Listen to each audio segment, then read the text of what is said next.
আসসালামু আলাইকুম প্রিয় শিক্ষার্থীবৃন্দ, তোমরা যারা হচ্ছে এইচএসসি অথবা এসএসসি, তোমাদের দুই গ্রুপের জন্য আসলে কমপ্লিটিং সেন্টেন্স একটা কমন আইটেম এবং এটা ইম্পর্টেন্ট। যারা এসএসসি 25-26 ব্যাচ অথবা তোমরা যারা এসএসসি হচ্ছে 25 বা 26 ব্যাচ আছো, তোমাদের জন্য একটা খুব গুরুত্বপূর্ণ আইটেম হচ্ছে কমপ্লিটিং সেন্টেন্স। কারণ এখানে আসলে আমাদের অনেক রুলসের বিষয় এবং আমরা আসলে রুলসগুলো বুঝতে না পারার কারণে এগুলো আমরা এখানে প্রপার নাম্বার পাই না। সো যারা তোমরা এসএসসিতে আছো তোমাদের জন্য আসলে এখানে 5 মার্ক, আর যারা এসএসসিতে আছো তাদের জন্য 5 মার্ক। পার্থক্য হচ্ছে শুধু এইটুকু যে যারা মানে এইচএসসির স্টুডেন্ট আছো তোমাদের হচ্ছে 10টা থাকবে এবং প্রত্যেকটা 0.5 করে, এবং যারা এসএসসিতে আছো তোমাদের হচ্ছে 5টা থাকবে এবং এখানে নাম্বার হচ্ছে 5টা হচ্ছে 5 মার্ক 1 করে। কিন্তু রুলস হচ্ছে দুই ক্ষেত্রে একই, অর্থাৎ এখানে রুলসের কোনো আসলে ফারাক নেই। মানে আমরা এসএসসি স্টুডেন্টদের পড়াই যখন, তখন যে রুলসগুলো আলোচনা করি এইচএসসির ক্ষেত্রে একই রুলস, এখানে তেমন কোনো পার্থক্য নাই বললেই চলে। ঠিক আছে।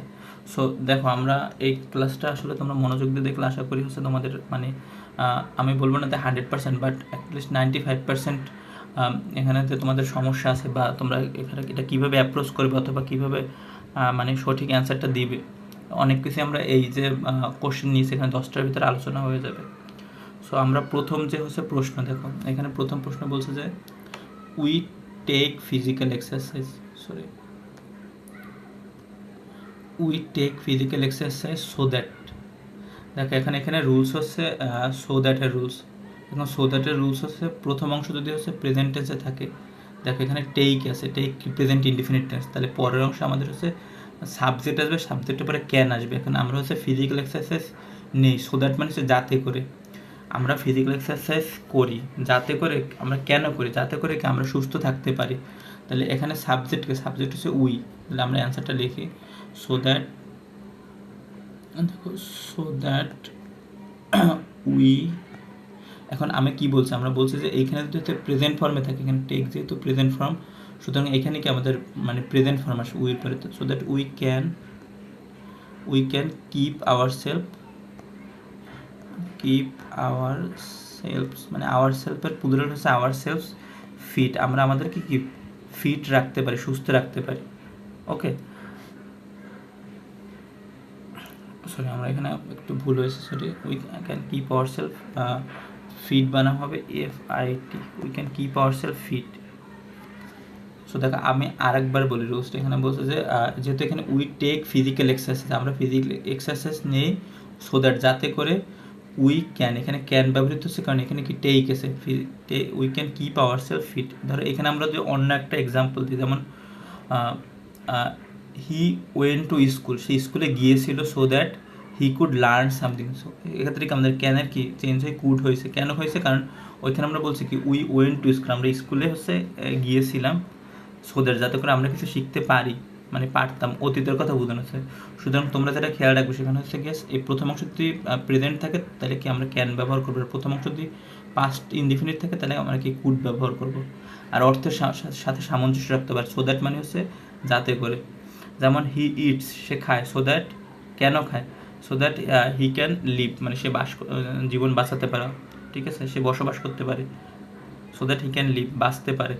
দেখো পরের যে প্রশ্নটা এখানে বলছে যে air is polluted in many ways, মানে কি বাতাস বিভিন্নভাবে দূষিত হচ্ছে, ইট ইজ হাই টাইম, এটা কি খুবই গুরুত্বপূর্ণ বা উপযুক্ত সময় বোঝানো হচ্ছে। তাহলে ইট ইজ হাই টাইমের রুলস হচ্ছে ইট ইজ হাই টাইমের পরে আমরা হচ্ছে সবসময় কি এখানে ব্যবহার করব মানে পাস্ট ইনডিফিনিট টেন্স, তাহলে ইট ইজ হাই টাইম, আমরা যদি অ্যান্সারটা লিখি ইট ইজ হাই টাইম। এখন এইখানে এটার সাথে সামঞ্জস্য রাখতে হবে, এখানে বলছে কি air is polluted in many ways, অনেকভাবে কি বাতাস দূষিত হচ্ছে, তাহলে it is high time we কি আমাদের হচ্ছে ধরো অ্যাকশন নিতে হবে, উই টুক অ্যাকশন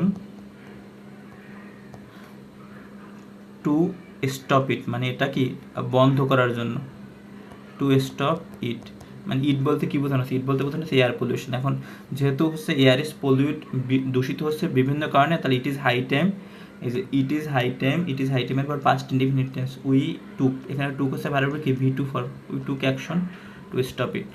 এরকম আরও হতে পারে, it is high time we changed our bad habit, it is high time we went there, it is high time we, ধরো সে we, it is high time we কী বলা যায়, we told them about it, মানে তোমরা যেটাই লিখবে সেটা কি পাস্ট ইনডিফিনিট টেন্স হবে।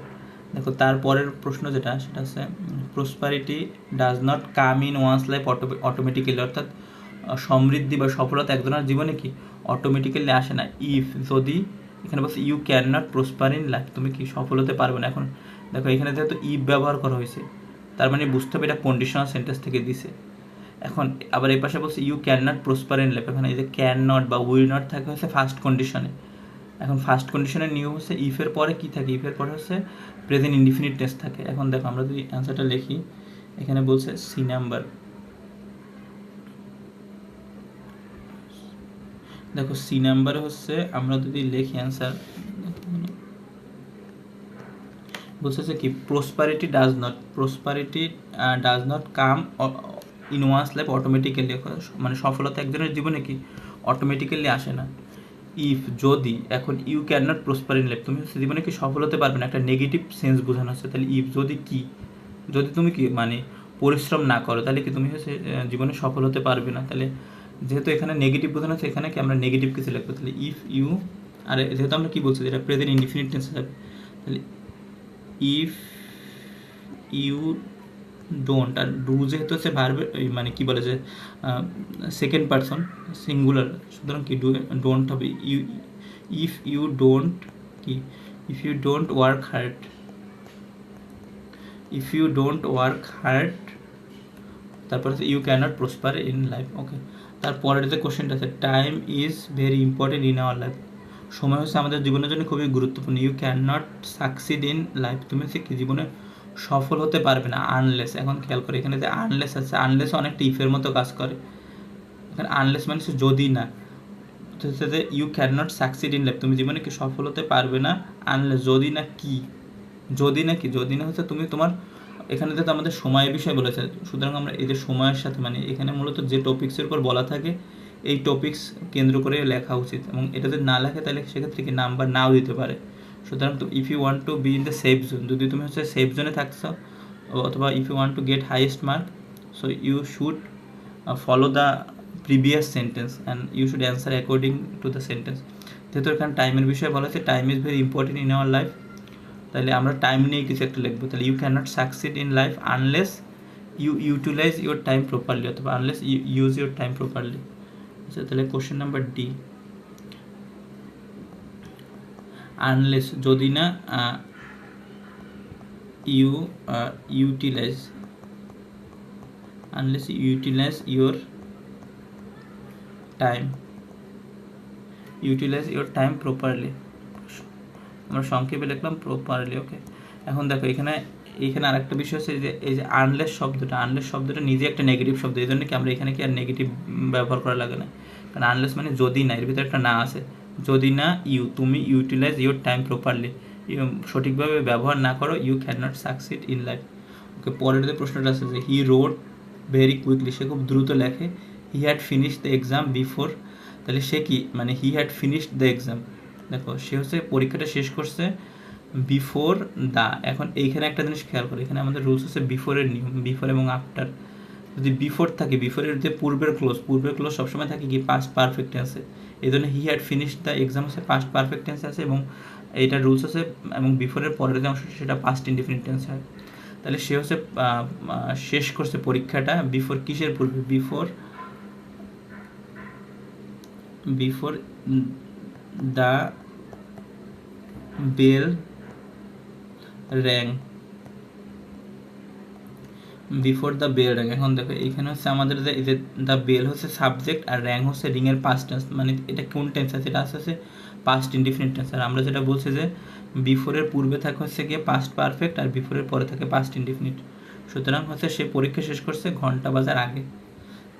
আশা করি তোমরা বুঝতে পারছো। আচ্ছা, পরের যে সেন্টেন্সটা, এ village doctor is a person, একজন ভিলেজ ডক্টর হচ্ছে এমন একজন ব্যক্তি হু ড্যাশ, আচ্ছা হি is the best friend to the কি ভিলেজার্স, সরি, আচ্ছা he is a best friend to the villagers. এখন দেখো এখানে বলতে হচ্ছে একজন ভিলেজ ডক্টর হচ্ছে কি এমন একজন লোক, হু যে কি, এখানে হু যেহেতু তারপর মানে এখানে আর একটা ক্লোজ ব্যবহার করতে পারতো, একটা ফাইনিট ভার্ব, মানে এটার সাথে সামঞ্জস্য রাখে।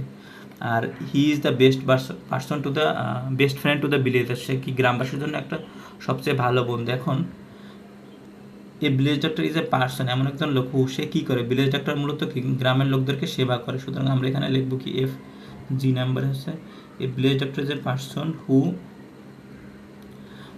হু হচ্ছে সার্ভস অথবা হু কি বলে who provides treatment to the villagers, অথবা আমরা যদি বলি যে হু প্রোভাইডস। এখন এখানে প্রশ্ন আছে এখানে কি প্রোভাইডস হবে নাকি প্রোভাইড হবে, এটা ডিপেন্ড করবে হচ্ছে এখানে দেখো যে এ পার্সন আছে, তার মানে এ হচ্ছে সাবজেক্ট, এই যে প্রোভাইড যে ভার্বটার, তাহলে এ পার্সন হচ্ছে এখানে সাবজেক্ট, সুতরাং প্রোভাইডের সাথে কি এ হবে, এ person who provides treatment to the dot dot, মানে এখানে আমরা ভিলেজার্স বোঝানো হচ্ছে। দেখো তারপর হচ্ছে এইচ নাম্বার, এইচে বলছে হচ্ছে we all R attracted to gold, আমরা সবাই কি মানে স্বর্ণের প্রতি কি আকর্ষিত হই, বাট কিন্তু ড্যাশ ইজ নট গোল্ড, এটা হচ্ছে একটা প্রবাদ বাক্য, কিন্তু হচ্ছে চকচক করলে যে শোনা হয় না, এটার উত্তর হবে all that glitters is not golds, but all that glitters এরপরে বাকিটা এখানে দিয়েছে all that glitters is not gold. Okay, চকচক করলে শোনা হয় না, এগুলো আমাদের মুখস্থ করতে হবে যেগুলো প্রবাদ বাক্য, এবং এখানে কিন্তু কোনো গ্রামাটিক্যাল রুলস মানে না। তারপরে দেখো বলছে যে I am fond of cricket, আমি হচ্ছে ক্রিকেট পছন্দ করি। আই উইশ, এখানে রুলস আছে, এখানে আই উইশ যখন কোনো সেন্টেন্সে থাকবে, দেখো আই উইশ যখন কোনো সেন্টেন্সে থাকবে তো আই উইশের পরে হচ্ছে আমাদের ব্যবহার করতে হবে হচ্ছে পাস্ট ইনডিফিনিট, এবং এটা হচ্ছে আনরিয়াল পাস্ট, মানে এখন আসলে এটা সম্ভব না, মানে সে ক্রিকেট পছন্দ করে কিন্তু এখন তার এমন একটা এজ, এখন আসলে তার পক্ষে ক্রিকেট খেলা বা ক্রিকেটার হওয়া পসিবল না। সো এখানে আমরা লিখবো হচ্ছে আই উইশ। আর আনরিয়াল পাস্ট হচ্ছে এমন, যেমন হচ্ছে তোমার মানে আনরিয়াল পাস্টের পরে যেমন যদি আই থাকে, আইয়ের পরে কি তখন ওয়াজ হয় না, ওয়াজ না হয়ে কি হয়, এখানে ওয়াজের পরিবর্তে হবে ওয়ার, ঠিক আছে, এই জন্য এটার নাম হচ্ছে আনরিয়াল পাস্ট। ওকে, সো আমরা লিখবো I am fond of cricket, I wish I were A cricketer, মানে আমি যদি একজন ক্রিকেটার হতে পারতাম। তারপরে ধরো আর একটা আছে যে আমরা লিখতে পারি I wish I could be a cricketer. Okay, তো আমরা কুডও ব্যবহার করতে পারি, ওয়ারও ব্যবহার করতে পারি। আচ্ছা, পরবর্তী যে সেন্টেন্সটা আছে এখানে বলছে যে হি ওয়াক স্লোলি লেস্ট, সে হচ্ছে খুব স্লোলি হাঁটছে। এখন এখানে রুলস হচ্ছে লেস্টের রুলস, লেস্ট যদি সেন্টেন্সে থাকে তাহলে আমাদের সচরাচর যে নিয়ম, মানে এই পাশটা প্রেজেন্ট আছে এই পাশটা প্রেজেন্ট হবে, এভাবে হবে না। এখানে লেস্টের রুলস হচ্ছে লেস্ট থাকলে পরবর্তী অংশ হচ্ছে তোমার হবে আমাদের শুড ব্যবহার করতে হবে। তাহলে হি ওয়াক স্লোলি, সে কি মানে স্লোলি হাঁটছে। লেস্টের অর্থ এমন বোঝায় যে হচ্ছে মানে কোনো কিছু না করলে তোমার কি ফলাফল হবে। তাহলে আমরা দেখো এখানে আমরা যদি দেখি যে আই নাম্বার, আচ্ছা সরি আমাদের একটু ভুল হয়েছে, আগেরটা ছিল আমাদের এইচ আর এইটা হচ্ছে আমাদের আই। তাহলে হি ওয়াক স্লোলি, সে হচ্ছে ধীরে ধীরে হাঁটছে। লেস্ট যদি না হাঁটে তাহলে কী হবে, এরকম একটা কিছু লিখতে হবে। আর আমরা যদি লিখি যে হি walk slowly lest he could reach the station, তাহলে কিন্তু হবে না, কারণ এখানে লিখতে হবে যে হচ্ছে মানে সে স্লোলি হাঁটছে, যদি না হাঁটে তাহলে কী হবে, না হাঁটলে কি সে হচ্ছে পড়ে যেতে পারে। তাহলে he walk slowly lest he should, আর লেস্ট থাকলে অবশ্যই আমাদের শুড ব্যবহার করতে হবে, এটা হচ্ছে রুলস। লেস্ট হি শুড কি মানে তাড়াতাড়ি না হাঁটলে সে পড়ে যেতে পারে, লেস্ট হি শুড, শুডের পরে ভার্বের base form lest he should fall. এখন থেকে এরকম আমরা আর একটা এক্সাম্পল দেখি, যেমন হচ্ছে ধরো সাপোজ রিড অ্যাটেন্টিভলি,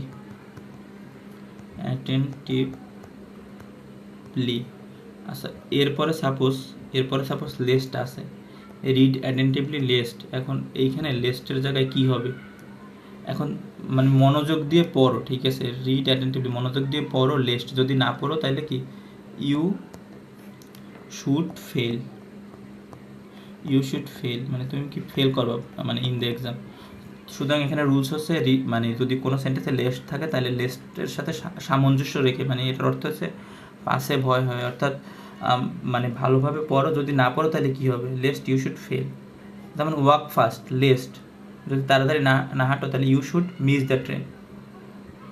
আশা করি তোমরা বুঝতে পারছো লেস্টের নিয়ম, এবং লিস্ট থেকে কিন্তু পরীক্ষা হচ্ছে প্রত্যেকবারই হচ্ছে একটা বা দুইটা কোশ্চেন থাকে, এবং মানে একটা কোশ্চেন থাকেই প্রায়। সুতরাং এক্ষেত্রে মানে স্টুডেন্টরা লিস্টের ক্ষেত্রে ভুল করে। তারপরে হচ্ছে ইট ইজ হাই টাইম, এক্ষেত্রে ভুল করে, এগুলো সবই কনফিউজিং একটা জিনিস। তারপরে আনলেস, সো এইগুলো বারবার প্র্যাকটিস না করলে কিন্তু তোমরা মনে রাখতে পারবে না, এটা একটার সাথে একটা কি মানে মিক্স হয়ে যাবে এবং পরবর্তীতে পরীক্ষার সময় এখানে ভুল করাটাই স্বাভাবিক। তারপরে যে প্রশ্নটা আছে যে হি ইজ ডাল হেডেড, অর্থাৎ মানে সে কি মানে তার ব্রেন খুবই হচ্ছে মানে মানে তার ব্রেন নাই বললেই চলে। The poem is too difficult, মানে কবিতাটা হচ্ছে খুবই কি ডিফিকাল্ট। এখন এর পরবর্তী অংশটা আমাদের পূরণ করতে হবে।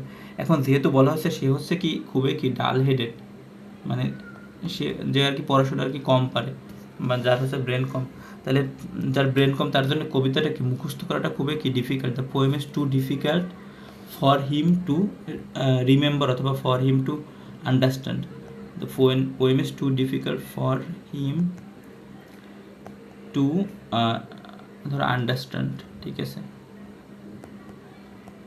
দেখো এখানে খুবই মানে কিছু জিনিস আছে, মানে এখানে আমরা কি এই যে হিম ব্যবহার করছি, হিম কোথায় আমরা পাইছি, যেহেতু এখানে হি বলা হয়েছে, he is dull headed, the poem is too difficult for him, আর এইটা হচ্ছে 2.2 এর রুল। দেখো এখানে একটা 2 আছে আর এখানে একটা 2 আছে। The poem is too difficult for him to understand, এরকম আরও সেন্টেন্স হতে পারে, যেমন the math is too difficult for him to solve, ঠিক আছে এরকম। তারপর হচ্ছে he is too short to touch the fan, এখানে নিয়ম হচ্ছে 2.2, মানে দুইটা 2 এর মাঝখানে একটা কি অ্যাডজেক্টিভ বসবে, এখানে অ্যাডজেক্টিভ হচ্ছে ডিফিকাল্ট। সো আমরা আশা করি হচ্ছে তোমরা বুঝতে পারছো ক্লাসটা পুরো, কারণ আমরা প্রত্যেকটা রুলস এবং প্রত্যেকটাতে কোশ্চেন আমরা এক্সাম্পল সহ এবং কেন হয়েছে সব কিছু আমরা কি মানে এখানে ক্লারিফাই করছি। সো এখানে না বোঝার কিছুই নেই। সো যদি তোমরা বুঝে থাকো তাহলে আমি এইখান থেকে আমরা যে রুলসগুলো পড়ছি এখান থেকে আমরা 2টা কোশ্চেন আর কি আমি তোমাদেরকে দিব, ঠিক আছে, তোমরা এটা সলভ করো, এটা কমেন্ট বক্সে এটার অ্যান্সারটা দিবা। সো প্রথম প্রশ্নটা হচ্ছে আমাদের, আমরা কন্ডিশনাল থেকে প্রথম সেন্টেন্সটা প্রশ্নটা দেবো যে if you listen to my advice, listen to my advice, okay. এখন দেখো এই যে অ্যাডভাইসের যে পরের অংশটা এখানে আছে কি তোমাদের কি শূন্যস্থান পূরণ করতে হবে, এটা হচ্ছে আমাদের কোশ্চেন নাম্বার 1। আর কোশ্চেন নাম্বার 2 হচ্ছে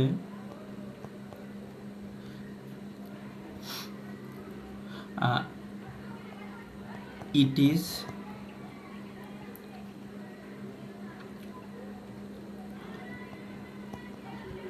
ইজ হাই টাইম। এখন ইট ইজ হাই টাইমের পরে তোমাদের এটা কি মানে পূরণ করতে হবে। এখন এখানে আমাদের প্যাসেজে আমরা যে উত্তরটা বলছি মানে এই কোশ্চেনে এইটা বাদ দিয়ে তোমরা অন্য একটা উত্তর লিখবা। আর লাস্ট একটা কোশ্চেন, এটা হচ্ছে 3 নম্বরে হচ্ছে আচ্ছা এখানে আমরা লিখবো যে ওয়াক ফাস্ট লেস্ট, এই বাকি অংশটা তোমরা পূরণ করবে, ঠিক আছে। সো এই হচ্ছে 3টা প্রশ্ন এবং এই প্রশ্ন 3টা অ্যান্সার তোমরা কমেন্ট বক্সে দাও এবং আমরা পরবর্তী ক্লাসে অথবা হচ্ছে কমেন্ট বক্সে আমরা এই প্রশ্নের মানে অ্যান্সার সলভ করব। আর তোমাদের যদি কোনো কোশ্চেন থাকে এই আমরা মানে যেটা আলোচনা করলাম বোর্ড কোশ্চেন, তোমরা কমেন্ট হচ্ছে এটার যে কোনো প্রশ্ন থাকলে জানাতে পারো এবং আমরা কমেন্টে অ্যান্সার দিয়ে দেবো অথবা দরকার হলে আলাদা ভিডিও করবো। সো আশা করি তোমরা বুঝতে পারছো।